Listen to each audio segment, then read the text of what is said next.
Hello दोस्तों, नमस्कार। कैसे आप सभी लोग? उम्मीद करते हैं बहुत अच्छे से होंगे। दोस्तों, मैं आपका दोस्त देव मौर्य और आज हम बात करने वाले हैं कुछ डिसिप्लिन के बारे में। जैसे अगर आप ट्रेडिंग कर रहे हैं ना, तो ट्रेडिंग में डिसिप्लिन कितना इंपॉर्टेंट है उस पर बात करेंगे आज। तो चलिए स्टार्ट करते हैं। स्टार्ट करने से पहले वीडियो को देख रहे हैं तो वीडियो कर दीजिए लाइक, और चैनल पहली बार आए तो चैनल को कर दीजिए सब्सक्राइब, ताकि आने वाले समय में आपको कोई जानकारी मिस ना हो। दोस्तों, एक चीज़ समझ के चलिए ना कि अगर आप ट्रेडिंग में आ गए हो ना, ट्रेडिंग में कदम रख चुके हैं, तो सबसे बड़ी चीज़ है डिसिप्लिन। पूरा का पूरा ट्रेडिंग है ना डिसिप्लिन का ही है। एक छोटा सा डिसिप्लिन अगर आप ब्रेक करोगे ना, तो उसका मुआवजा देना ही पड़ेगा सूद ब्याज के साथ। तो दोस्तों, कौन कौन सा चीज़ें आपको ध्यान रखना है, हालांकि हम बहुत ज़्यादा डिटेल में नहीं, थोड़ा थोड़ा कुछ वीडियो में हर एक टॉपिक पे बात करेंगे। पूरा का पूरा डिसिप्लिन ही है ट्रेडिंग में, तो डिसिप्लिन एक ही पूरा वीडियो में बात नहीं हो पाएगा, छोटा छोटा वीडियो में हम लोग बात करते रहेंगे। लेकिन आज मेन जो चीज़ है ना, जो डिसिप्लिन आपको मेंटेन करना है, सबसे पहला चीज़ वही करना है जो आज मैं बताऊँगा। ठीक है, तो देखिए दोस्तों, अगर कहना आसान है बट करना थोड़ा मुश्किल है। जो मैं चीज़ें बताऊंगा उसको भी करना थोड़ा प्रैक्टिस के साथ और समय के साथ ही सही होगा। ऐसा नहीं कि बस आज मैं बताया और कल आप उसको फॉलो करने लग जाओगे, नहीं।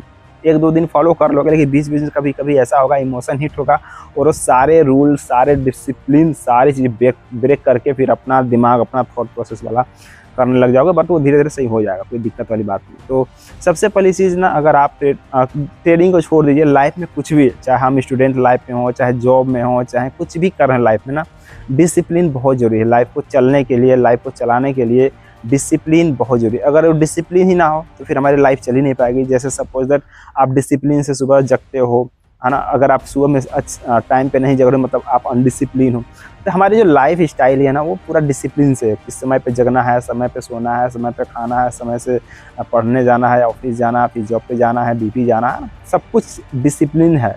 आप कहीं भी जा रहे हो तो किसी का रिस्पेक्ट करना है, हाँ, किसी का भाव, आदर भाव करना है, सब क्या है, डिसिप्लिन, वो मैनर में ही है।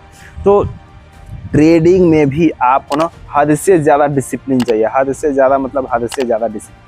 अब हम बात करते हैं कौन कौन सी चीज़ें हैं जो आपको बड़े लॉसेस से बचा सकती हैं। तो सबसे पहला चीज़, अगर आप ट्रेडिंग स्टार्ट कर रहे हो ना, तो सबसे पहला चीज़ जो आपको ध्यान रखना है कि वो ये है कि आपको ट्रेडिंग सेटअप बैठने से पहले आपको सोच लेना दिमाग में कि आज मैं जो भी करूँगा वो पूरे डिसिप्लिन के साथ करूँगा, कोई भी ब्रेक नहीं करूँगा। ठीक है। दूसरा चीज़ कि आप सपोज आपने एक ट्रेड लिया, एक ट्रेड लेते ही आपको क्या हुआ, स्टॉप लॉस हो गया, चलेगा, कोई दिक्कत वाली बात नहीं। फिर आपने सेकंड ट्रेड करा, सेकंड ट्रेड भी आपका स्टॉप लॉस हिट होगा, कोई दिक्कत वाली बात नहीं है। तो आप ये रूल बना दो ना कि मुझे एक दिन में कंटिन्यू 2 लॉस हुए तो हम उस दिन कोई भी ट्रेड, तीसरा ट्रेड नहीं लेंगे। यानी कंटिन्यू 2 ट्रेड लॉस होने के बाद, 2 स्टॉप लॉस होने के बाद तीसरा ट्रेड कितना भी अच्छा मिल जाए, ऊपर से गॉड भी आके बता देना कि तीसरा वाला ट्रेड ले लो, बहुत ही अच्छा है, तो नहीं लेना है। इस तरह का डिसिप्लिन आपको रखना पड़ेगा बड़े लॉस से बचने के लिए। तो एक दिन में कंटिन्यू 2 लॉस हुआ, ट्रेड डे क्लोज। सेकेंड जो रूल है ना, कंटिन्यू 2 लॉस के बाद तो डे क्लोज, या कंटिन्यू 2 प्रॉफिट हो गया तो भी आपको डे क्लोज कर देना। ऐसा नहीं कि अरे चलो यार 2 ट्रेड में मेरा टारगेट हो गया, अब तीसरा भी लेके चलता हूँ तो 3 टारगेट हो जाएगा। या फिर ऐसा भी होता है, थॉट आते हैं कि चलो 2 टारगेट होगा तो मैं एक ट्रेड का रिस्क लेके करता हूँ। नहीं, आपका 2 टारगेट हो जाए या फिर 2 एसएल हो जाए, आपको डे क्लोज कर देना है। सिंपल 2 रूल हो गए। तीसरा जो रूल है ना, आपको ये फॉलो करना है, पूरा रिस्क रिवार्ड मेंटेन करना है।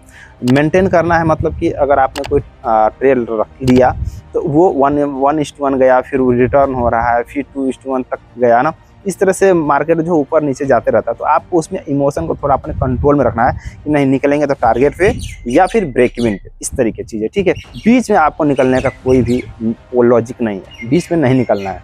जो उसके बाद तीसरा जो रूल है कि आपको थोड़ा सा अपने माइंड को कंट्रोल करके रखना है। ठीक है, माइंड को कंट्रोल करके रखना है, मतलब कि ज़्यादा बहुत खुश नहीं हो जाना है। मतलब कि अगर आपका दो टारगेट हो गया ना, तो बहुत खुश नहीं हो जाना है। या फिर 2 लॉस हो गया ना, तो रिवेंज ट्रेडिंग को सोचना भी नहीं, क्योंकि जब आप ना कंटिन्यू 2 एसएल हो जाते हैं ना, तो फिर अपने आप को रोक पाना ना बहुत मुश्किल रहता है। अगर ऐसे कंडीशन में आप अपने आप को रोक पा रहे हो ना, इट मीन्स कि आप अच्छे ट्रेडर बनने वाले हो। ठीक है, इस चीज़ को आपको थोड़ा समझना पड़ेगा। तो डिसिप्लिन यही 2-3 चीज़ है आपको रखना पड़ेगा। अब एक चीज़ और आता है कि सपोज अगर आपने एक टारगेट लिया, एक एसएल लिया, तो आप यहाँ तीसरा ट्रेड ले सकते हो, है ना, तीसरा ट्रेड ले सकते हो, क्योंकि आपका प्रॉफिट आ चुका है। अब 4, 5, 6 ट्रेड कर रहे हो ना, तो कोई लॉजिक नहीं है। अगर आप 6 ट्रेड 7 ट्रेड करके अगर प्रॉफिट थोड़ा बहुत बना लेते हो तो कोई मतलब नहीं, क्योंकि वो अपना चार्जेस वगैरह ब्रोकरेज चार्ज वगैरह, STT सब चार्ज वगैरह काट करना सब बराबर हो जाते हैं, ठीक है। तो कोई मतलब नहीं है ओवर ट्रेडिंग वगैरह करने का। तो सबसे चीज़ की ओवर ट्रेडिंग मतलब क्या कि 4-5 ट्रेड से आप ज़्यादा कर लिए, ओवर ट्रेडिंग में आ गया। तो आपको ध्यान रखना है कि 2 ही ट्रेड करने हैं, या तो टारगेट या तो स्टॉप लॉस, या तो यही चीज़ है, ठीक है। तो दोस्तों अगर आप इस तरह की लर्निंग लेना चाहते हैं, अगर आप इस तरह की चीज़ सीखना चाहते हैं, तो बस इस चैनल को थोड़ा सपोर्ट करिए। मैं चाहता हूँ कि थोड़ा सा इस चैनल को ना ग्रो किया जाए, ठीक है। बाकी लर्निंग के लिए तो हम कंटिन्यू मिलते रहेंगे, आपसे बातें करते रहेंगे। बाकी जानकारी कैसा लगा मुझे कमेंट बॉक्स में बताइएगा। आपका क्या टेक्निक है, आप एक दिन में कितना ट्रेड करते हो, आप एक दिन में कितने लॉस लेते हो, है ना, मुझे कमेंट बॉक्स में भी बताना, क्योंकि मैं जानना चाहता हूँ आप सभी लोगों से कि आप एक दिन में कितने ट्रेड करते हैं और एक दिन में आप कितने लॉस करते हैं, ठीक है। बस आज की वीडियो में इतना ही दोस्तों, मिलते हैं नेक्स्ट वीडियो में। Till that bye bye, thank you, all the best.